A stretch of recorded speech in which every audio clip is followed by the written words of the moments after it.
पढ़ने वाले थे तत्वों का वर्गीकरण। ठीक है, चलो देखो इसमें हम पढ़ेंगे आज। देखो सुनो, मैंने कल आप लोगों को एक हाफ वाव रूल बताया था निकालने के लिए। ठीक है, उसमें क्या था, हमें तत्वों के नाम की जानकारी बहुत जरूरी होती है उसमें। अच्छा ये बताओ तत्वों का नाम याद किसको याद है? याद है किसी को?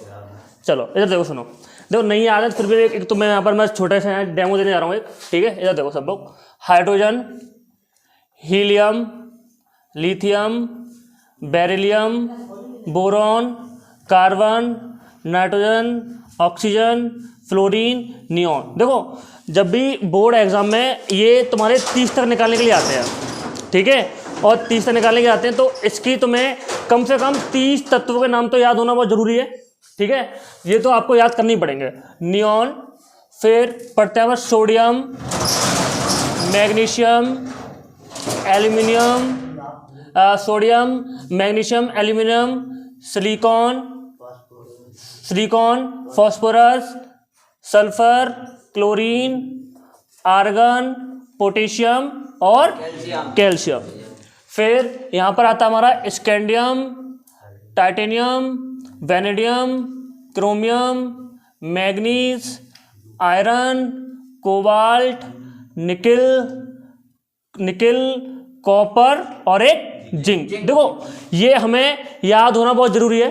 ठीक है, सबसे पहले बात, इनके हमें परमाणु क्रमांक नंबर याद होना चाहिए, कितने नंबर पे आता है, और तत्व का प्रतीक याद होना चाहिए हमें। अगर तत्व के प्रतीक याद है हमारे, ठीक है, तो हम निकाल सकते हैं। पेपर में जो क्वेश्चन आता है वो इस प्रकार आता है कि वो तुम्हें यहाँ पर क्या करेगा, एक परमाणु क्रमांक नंबर दे देगा। जैसे सपोज दैट मान लो उसने दे दिया 17 कि 17 नंबर के तत्व का नाम लिखिए, आवर्त बताइए, समूह बताइए, वर्ग बताइए। ठीक है, ये क्वेश्चन जो पेपर में आता है वो इस प्रकार से आता है। तो इसके लिए उसने बस केवल आपको 17 नंबर दिया। अब 17 नंबर का आप लोगों को उसका नाम भी मालूम होना चाहिए, उसका प्रतीक भी मालूम होना चाहिए, उसके बाद ही आप लोग आवर्त, वर्ग और समूह बता पाएंगे।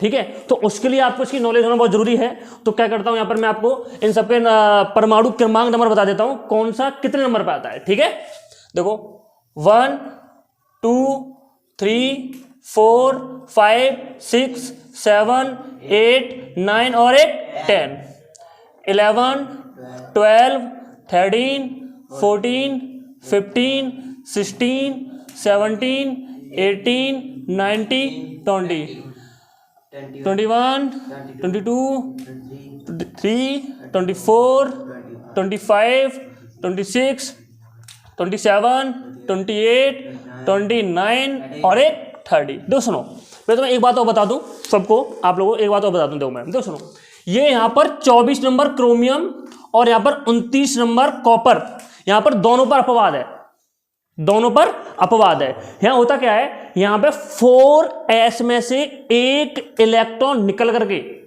d में चला जाता है। लेकिन जब भी तुम लोग आवर्त, वर्ग और समूह निकालोगे तो उस पर अपवाद शो नहीं करोगे, अपवाद नहीं दर्शाओगे। अगर आपने यहां पर अपवाद दर्शाया तो आपका जो क्वेश्चन जो करके आओगे पेपर में आप लोग, वो क्या हो जाएगा, बिल्कुल गलत हो जाएगा। ठीक है, तो आपको अपवाद नहीं दर्शाना है। अब देखिए, इधर देख लीजिए सब लोग। देखो कल मैंने आप लोगों को यहाँ पर हाफ वाव का रूल पढ़ाया था। ठीक है, उसको थोड़ा मैं शॉर्ट फॉर्म में बताने जा रहा हूँ यहाँ पर। ठीक है, इधर देखिए सब लोग आप, तो बस यार थोड़ा रूल लिखूंगा मैं, जो जितना तुम्हारा काम में आएगा उतना। ठीक है, और उसको तुम जो आगे वो तुम आगे पढ़ोगे जाकर, फर्स्ट ईयर में, इंटर में पढ़ोगे जाकर के। ठीक है, आगे देखो 1s 2s, आप इसको ऐसे मान लीजिए, 1s के बाद आएगा 2s, 2s के बाद आएगा 2p, 2p के बाद आएगा 3s, 3s के बाद आएगा 3p, 3p के बाद आएगा 4s, 4s के बाद क्या आएगा 3d। बस इतना ही बताऊंगा आपको मैं यहाँ पर रूल। मैंने वैसे आपको कल पूरा रूल लिखना जो था बनाना सिखा दिया था, किस प्रकार आप लोग बनाओगे उस रूल को। ठीक है, लेकिन आज मैं आपको बस केवल इतना ही बताऊंगा। अब मेरी बात सुनिए सब आप लोग, देखिए, अगर आपको इसमें से किसी भी तत्व का आपको आवर्त, वर्ग, समूह निकालना है तो उसके लिए सबसे पहले आप लोगों को इलेक्ट्रॉनिक विन्यास की जानकारी होना बहुत जरूरी है। ठीक है, अगर आपको इलेक्ट्रॉनिक विन्यास नहीं आते हैं तो आप आवर्त, वर्ग और समूह नहीं निकाल पाओगे। ठीक है, तो उसके लिए आपको इसकी जानकारी होना बहुत जरूरी है। तो यहां पर मैं आपको थोड़ा बताना चाहूंगा यहाँ पर कि हम इलेक्ट्रॉनिक विन्यास किस प्रकार निकालते हैं। ठीक है, इधर देखिए, जैसे 8 ऑक्सीजन, ठीक है। अब देखिए मेरी बात सुनिए सब लोग, ये तत्व का प्रतीक है O फॉर ऑक्सीजन, ठीक है। ये इसका जो 8 नंबर दिख रहा है आप लोगों को, ये है परमाणु क्रमांक, ठीक है। और जितना परमाणु क्रमांक नंबर होता है उतने ही हम इलेक्ट्रॉन भरते हैं, इस प्रकार दर्शाएंगे, ठीक है। देखिए देखो 1s। अब देखिए यहां पर ये 1s है। देखो आपको मैं यहां पर मैंने कल आपको एक जानकारी दी थी, वो जानकारी मैं आपको फिर देना चाहूंगा। यहां पर देखिए आप लोग सब लोग देखिए SPD, ठीक है। देखो SPDF, S में हम लोग भरते हैं 2 इलेक्ट्रॉन, कितने भरते हैं 2, P में कितने भरते हैं 6, D में 10, F में कितने भरते हैं 14। हम इलेक्ट्रॉनों को कम कर सकते हैं लेकिन ज्यादा नहीं करेंगे, ठीक है। ये आप सब लोगों को ध्यान रखना है।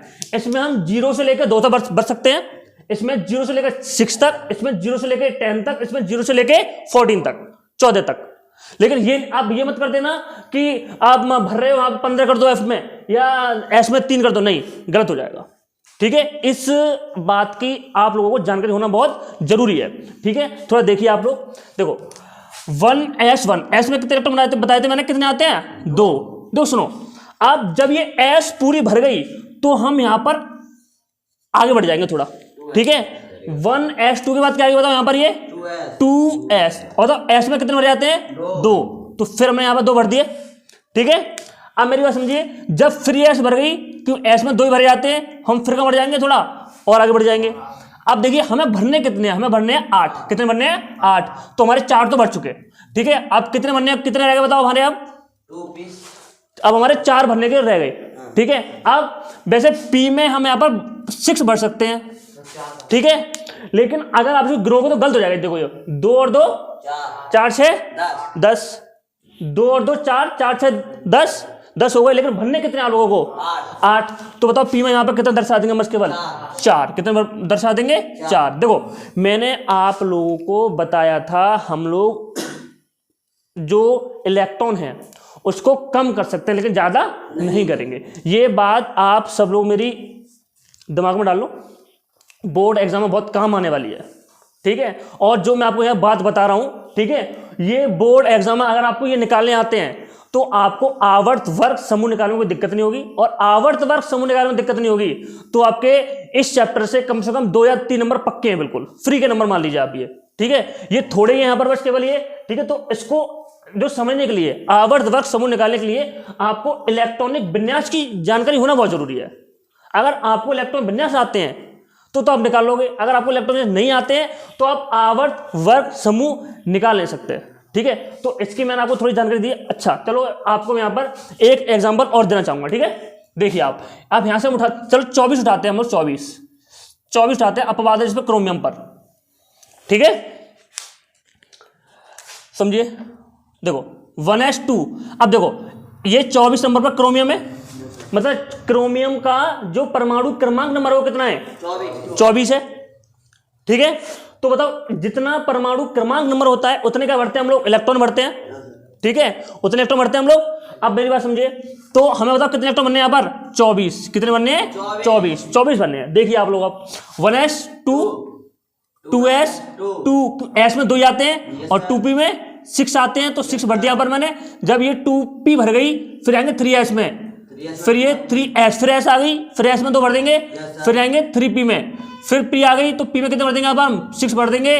जब 6 भर गई फिर क्या जाएंगे हम 4s में, क्या जाएंगे 4s में, 4s में 2 भर दी। अब गिन लीजिए कितने हो गए यहाँ पर, अब 2 और 2 4 से 2 और 2 4, 4 से 10, 10 और 2 12, 12 से 18, 18 2 20, भरने कितने हैं मुझे 24। जब मेरी यहाँ पर s भर गई तो बताओ अगला इलेक्ट्रॉन कहाँ जाने वाला है, d में, कहाँ जाने वाला है d में, तो d में यहां भरूंगा 4, कितने भरूंगा 4। देखो इलेक्ट्रॉन कम कर सकते हैं, ज्यादा नहीं करेंगे। देखो मैंने आप p में 6 रखे हैं और मैंने बताया b में 6 भर सकते हैं, यहाँ पर हम इलेक्ट्रॉन कम कर सकते हैं ज्यादा नहीं करेंगे, बिल्कुल ये बात आप लोग हमेशा ध्यान में रखेंगे मेरी। तो यहाँ पर ये होगा 3d4 हो गया यहाँ पर ये, ठीक है। अब देखिए आप लोग बात, लेकिन देखा जाए तो इसको हम 3d4 नहीं लिखते हैं, ठीक है। इसको हम अपवाद के कारण इससे हम लिखते हैं 4s1 और 3d5, ठीक है। बहुत से टीचर है वो उसे इस प्रकार लिख सकते हैं, इसे हम 3d5 और 4s1, इसको हम इस प्रकार लिख सकते हैं। ये तीनों ही जो ये दोनों प्रकार से सही है। लेकिन अगर हम आवर्त वर्ग समूह निकालेंगे तो हम अपवाद शो नहीं करते हैं। आवर्त वर्ग समूह निकालेंगे तो क्रोमियम पर और कॉपर पर अपवाद शो नहीं करेंगे, जैसा लिखते हैं वैसा ही लिखेंगे। यहां तक सब क्लियर है? ठीक है, चलो अब मैं आपको थोड़ी देर में यहां पर आवर्त वर्ग और समूह निकालना बताऊंगा। ठीक है।